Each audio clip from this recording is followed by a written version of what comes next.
Franklin's Bad Day. Franklin loved to play outside in winter. He could skate forward and backwards. He liked to catch snowflakes on his tongue and make angels in the snow.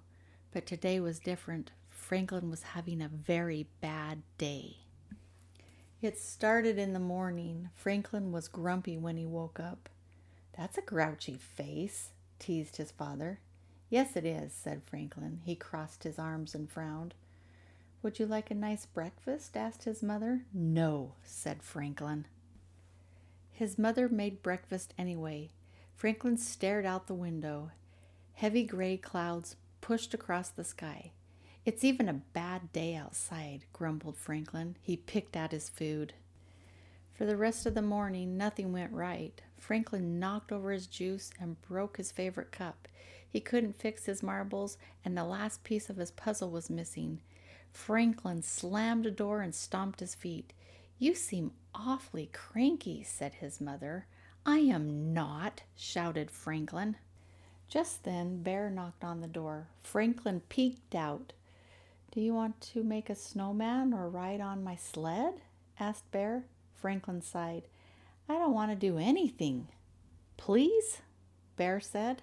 "Fresh air will do you good," said his parents. "Out you go with Bear." They handed Franklin his hat and mittens. Franklin pouted as he bundled up and went outside. The two friends walked along the path near Otter's house. "Let's ask Otter to come," said Bear. Franklin gave Bear a puzzled look. "Oh, I forgot," said Bear sadly. "Otter moved away yesterday. They didn't talk all the way to the hill." Franklin kneeled at the front of the sled, and Bear sat behind him. Bear gave a push. "Let's go," he shouted. The sled glided halfway down the slope, and then it stopped. They had landed on a bare patch. "Oh no," wailed Franklin. "What a terrible day!" The hill was no fun, so Beaver suggested they go to the pond. When they arrived, the pond was roped off. "No skating today," warned Mr. Mole. "The ice is thin." Franklin lost his temper. "This is my worstest day ever." "There's no such word as worstest," said Beaver. "There is for me," said Franklin. "I'm leaving." Franklin stormed home. He threw his skates and his slushy, mushy mittens on the floor.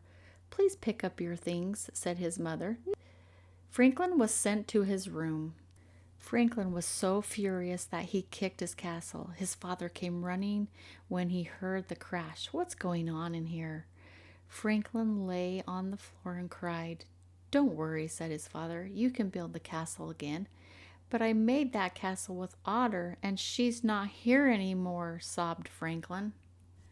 "Oh, now I understand," said Franklin's father. "You're mad and sad because your friend moved away." Franklin nodded. "And you miss her a lot," his father said. "Yes," agreed Franklin in a small voice. They hugged each other for a long time. "Otter and I did lots of things together," said Franklin. "Now we can't." "You can still be friends," said Franklin's father. "You can share your feelings by calling or writing." Franklin thought for a moment.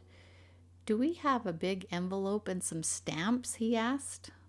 Franklin spent the rest of the day making a scrapbook for Otter. He filled it with pictures and drawings of the two friends together. Near the back, Franklin put a dozen envelopes. He printed his address on each one. On the last page he wrote, "Please write to me, then we can stay friends forever." As he walked to the mailbox, Franklin felt better. Snow was falling and it was getting cold enough for the pond to freeze. Franklin had a feeling that tomorrow would be a good day.